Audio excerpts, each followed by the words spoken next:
Hello मित्रों, आप सभी को मेरा नमस्कार अभिवादन। कल हमने लग्न मेष पर विचार किया था। आज हम वृष लग्न के बारे में आपको जानकारी देने जा रहे हैं।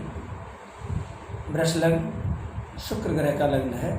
यह स्थिर लग्न है और यह पृष्ठोदय लग्न है, यानी पीठ की ओर से इसका पूर्वी क्षितिज पर उदय होता है। जिन जातकों का वृष लग्न होता है वो बेहद लोकप्रिय, यशस्वी, भाग्यशाली और निपुण होते हैं। वृष लग्न में सामान्यतः पुण्य आत्माओं का जन्म होता है जो जन कल्याण के लिए इस संसार में आती हैं। भगवान श्री कृष्ण इसका सबसे बड़ा उत्कृष्ट उदाहरण है। उनका जन्म इसी लग्न में हुआ। वृष लग्न में बहुत से पहलू हैं जिनसे आप लाभ उठा सकते हैं।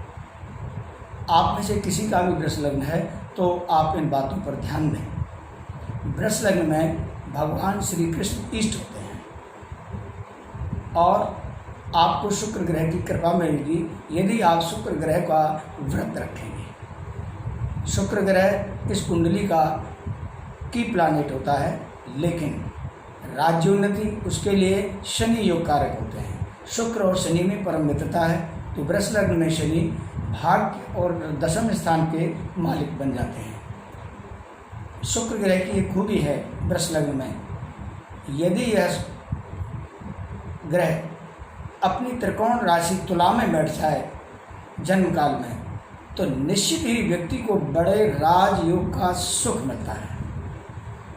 वृष लग्न में कई ग्रह ऐसे हैं जो बहुत अधिक उच्च फल जातक को देते हैं। चंद्रमा कहीं भी हो इस कुंडली में, वह माँ की तरह जातक की रक्षा करता है, माँ की तरह जातक को सुखों को प्रदान करता है। दूसरी तरफ चतुर्थ भाव सूर्य देव के पास होता है, तो सुखों का कारक यानी आपकी वैभव, सुविधाएं, सुख सूर्य के कारण प्राप्त होंगी। वृष लग्न ही एक ऐसा लग्न है जिसमें ज्ञान बुद्धि का स्थान बुध ग्रह के पास होता है, क्योंकि पंचम भाव ज्ञान और बुद्धि का है। तो वहाँ पर बुध जो है वृष लग्न में ये स्थान लेकर के व्यक्ति को बहुत ही ज्ञानी, निपुण बनाता है। वृष लग्न में पंचम भाव उसकी मूल त्रिकोण और उच्च राशि का होता है। तो वृष लग्न में पैदा हुआ कोई भी जातक सामान्यतः दूसरे जातकों से चतुर और ज्ञानी होता है। एक बात और होती है वृष लग्न के व्यक्ति की, वह निपुण सलाहकार होता है, दयावान होता है, उसकी आंखें बड़ी बड़ी होती है, उसके व्यक्तित्व में चुंबकीय आकर्षण होता है, क्योंकि शुक्र और चंद्र दोनों का बल उसे प्राप्त होता है। पाराशर के सिद्धांत से वृष लग्न में चतुर्थ, सप्तम और दशम स्थान क्रूर ग्रहों के होते हैं। चतुर्थ स्थान सूर्य का, सप्तम मंगल का, दशम शनि का। लेकिन पाराशर के सिद्धांत से इन भावों में यदि यही ग्रह आ जाएं तो व्यक्ति के जीवन में अपार सफलता, अपार चमत्कार होते हैं। कारण इन केंद्र स्थानों में यदि इन केंद्र स्थानों में क्रूर ग्रहों की स्थिति है और वो इनके मालिक हैं, तो वो अपनी क्रूरता को त्याग देते हैं और श्रेष्ठतम फल देते हैं। इसके विपरीत यदि किसी भी कुंडली में इन भावों के मालिक शुभ ग्रह हों तो वो अपनी शुभता को त्याग देते हैं। यहाँ हम वृष लग्न की बात कर रहे हैं, तो वृष लग्न में सुख, दाम्पत्य, राज्य, ये तीनों स्थान क्रूर ग्रहों के पास होते हैं। और पाराशर के मत से क्रूर ग्रह ही यहाँ आ जाएं तो वो अपनी क्रूरता का पूर्णतः त्याग करके व्यक्ति को अपार सफलता और वरदान प्रदान करते हैं। मित्रों, वृष लग्न के जातक लेखन में, भाषण में, राजनीति में सबको पछाड़ देते हैं। वृष लग्न का जातक अपने यश, वैभव सफलता और ज्ञान में समस्त लग्नों के जातकों को पीछे छोड़ देता है। यह इस जातक की महत्ता होती है। सामान्यतः आप ये जानिए कि सभी जातक इस लग्न के ऐसे नहीं हो सकते, लेकिन सामान्यतः ग्रहों की स्थिति यदि इस तरह मिल जाए तो सर्वोच्च स्थिति व्यक्ति को जीवन में मिलती है। इस लग्न की एक खूबी और है, ऐसा व्यक्ति यदि महिलाओं का सम्मान करेगा तो शुक्र ग्रह अत्यंत प्रसन्न होकर उस पर सुखों की वर्षा करेगा। वृष लग्न के जातक को विमाता का भी सुख मिलता है।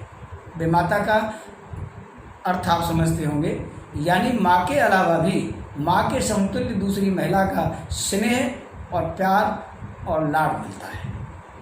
भगवान श्री कृष्ण की कुंडली इस बात का साक्ष्य है। उनको अपनी माँ देवकी के साथ साथ माँ यशोदा का भी अपार प्रेम और स्नेह मिला। व्यक्ति विशेष ज्ञानी होता है, अनेक क्षेत्रों में उसकी पकड़ होती है। और इस कुंडली के जातकों की एक खूबी सामान्यतः कहीं भी आप देख लीजिए दूसरे लग्नों की अपेक्षा में अधिक आयु वाले होते हैं। इनकी आयु अत्यंत दीर्घ होती है। भगवान कृष्ण 125 वर्ष तक अवतार रूप में रहे, तो वृष लग्न के जातकों को यह लग्न लंबी आयु देता है। अब मैं आपको वृष लग्न का एक वो दिखाता हूँ। यदि आपकी कुंडली वृष लग्न की है और उनमें से कम 2 ग्रह ऐसी स्थिति में हैं, तो आप जान लीजिए कि आपका जीवन सामान्य स्तर से ऊपर होगा। और इस स्थिति में जितने ग्रहों की संख्या बढ़ती जाएगी आपका उच्च स्तर बढ़ता चला जाएगा। हाँ, एक बात जरूर है, प्रारंभिक जीवन में ऐसे जातकों को किन्हीं वजहों से संघर्ष का सामना करना पड़ता है, लेकिन 25 वर्ष की आयु के बाद अचानक इनका भाग्योदय होता है और फिर ये लौट कर नहीं देखते। जीवन के अंत तक इनकी सफलता इनका दामन पकड़े रहती है। तो क्योंकि ये लग्न शुक्र का है, शुक्र वैभव का कारक है। एक बात और है, वृष लग्न की कुंडली है और आपकी कुंडली में शुक्र यदि बृहस्पति से पीछे बैठा है, या ये मान लें या ये कह सकते हैं कि शुक्र से आगे बृहस्पति बैठा है, तो ये जान लीजिए कि यह दुर्लभ योग होता है। अपार धन दौलत, अपार वैभव, अपार सफलता ये योग देता है। कुंडली में कहीं भी इसमें शुक्र बृहस्पति से पीछे मिल जाए तो वृष लग्न सभी तरीकों से श्रेष्ठतम लग्नों की श्रेणी में आता है और भाग्यशाली लग्नों में आता है। अब बात आती है कि हम अपने फलों में इजाफा कैसे करें या आपको नुकसान कैसे हो सकता है, तो हम आपको संकेत दे चुके हैं। माता की सेवा करने से चंद्रमा अमृत वर्षा करेगा जीवन में। पिता की आज्ञा मानने से, सेवा करने से चतुर्थ भाव के सुख श्रेष्ठतम होते चले जाएंगे। और महिलाओं, पत्नी, इनको सम्मान देने से शुक्र ग्रह अपूर्व सुख देने में सहयोग करेगा। यह आपके वृष लग्न के सुखों को बढ़ाने की सबसे सिंपल, सबसे सरल तरकीब है। हानि कहाँ होगी? वृष लग्न के जातक को कभी भी भूलवश भी ईर्ष्या नहीं करना चाहिए, क्रोध नहीं करना चाहिए। वृष लग्न के जातक को सबसे बड़ी हानि ईर्ष्या और क्रोध करते हैं। यदि वृष लग्न के जातक ने इन चीज़ों को, इन 2 बातों को अपने में नियंत्रित कर लिया तो ये तय जान लीजिए कि उसके जीवन में शायद ही कोई रुकावट या रोड़ा आएगा।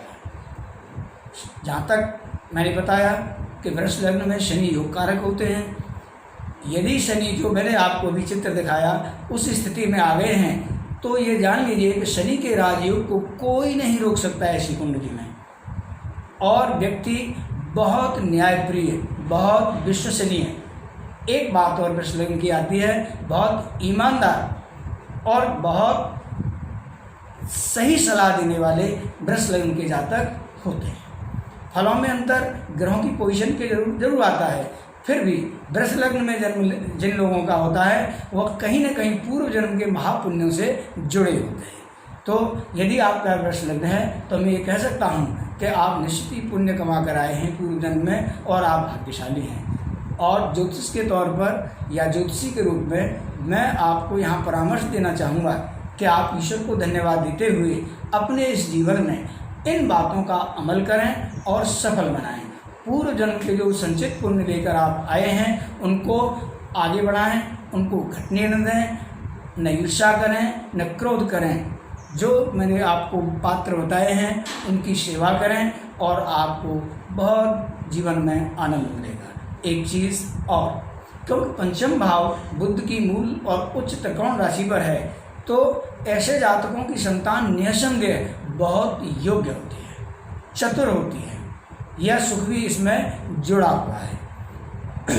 शेष आय, भूमि, भवन की भरमार करता है ये लग्न। तो मैंने अपने अनुभव में भी देखा है कि वृष लग्न का जातक बाकी लग्न के जातकों को इस क्षेत्र में बहुत पीछे छोड़ देता है। कौन नहीं जानता भगवान कृष्ण का वैभव, कौन नहीं जानता उनका यश, कौन नहीं जानता उनका ज्ञान, कौन नहीं जानता उनका पराक्रम। भगवान कृष्ण ने स्वयं ही इस लग्न में अवतार लेकर ये संदेश दिया कि यह सर्वोत्तम लग्न है और यह लग्न उन्हीं को मिलेगा जो पुण्य कमा कर आए हैं। इस लग्न में कृष्ण ही इष्ट होते हैं, मैं बता चुका हूँ। ऐसे जातकों को और अधिक उन्नति के लिए शुक्रवार का व्रत करना चाहिए। हम किसी भी लग्न में या इस लग्न में रत्न पहनने की सलाह नहीं दे सकते यहाँ पर, कारण क्योंकि कुंडली में कौन ग्रह कहाँ बैठा है, लग्न के सापेक्ष और किसके साथ बैठा है, यह विचार करके ही रत्न की सलाह दी जाती है। तो हम यहाँ केवल लग्न की व्याख्या, उसके महत्व को, उसके आयाम को और उसके पात्रों को जिनसे कि आप लाभ उठा सकते हैं, आपके सामने हमने रखा है। बाकी हम कभी अगले एपिसोड में चलाएंगे उसको, किस लग्न में कौन सा रत्न किस राशि के हिसाब से हम आगे बताते रहेंगे। हाँ, एक बात मैं आप सबको बता दूं, राशि के नाम पर किसी के भी कहने पर हमें नग या रत्न कभी धारण नहीं करना चाहिए, वो हमें नुकसान बहुत कर सकता है। हमें वही रत्न धारण करना चाहिए जो लग्न से अलाउ होता हो, लग्न उसकी परमिशन देता हो। सामान्यतः लोग राशि के नाम पर रत्न धारण कर लेते हैं और उनको कठिनाइयाँ होती हैं। तो ये एक अलग विषय है जिसको मैं आगे विस्तार से समझाऊंगा, लेकिन मैं अपनी वाणी को विराम देने जा रहा हूँ यह कहते हुए कि आप यकीन करिए, यदि आप वृष लग्न के जातक हैं तो आप निश्चय ही पूर्व जन्म में पुण्य कमा कर आए हैं और माँ की बड़ी सेवा करके आए हैं। एक बात और, यदि लग्न में चंद्रमा आ जाए तो महासंकटों से आपकी रक्षा होगी। माँ का पुण्य यानी पूजा पाठ सीधा आपकी रक्षा करेगा। आप अपनी कुंडली को देखें, यदि वृष लग्न है और लग्न में चंद्रमा है तो ये जान लीजिए माँ आपके लिए बिल्कुल एक रक्षा कवच है। मित्रों, वृष लग्न के जातकों को माँ की शरण में अवश्य रहना चाहिए। स्त्रियों की बहुत इज्जत करनी चाहिए, पिता की आज्ञा माननी चाहिए। मैं आपसे वादा करता हूँ, यदि इन बातों पर आपने अमल किया तो निश्चित ही आपका जीवन सुखमय होगा। ईश्वर आपका कल्याण करें। मैं यहीं पर अपनी वाणी को विराम देते हुए आपको फिर से नमन, बहुत बहुत प्रणाम करता हूँ।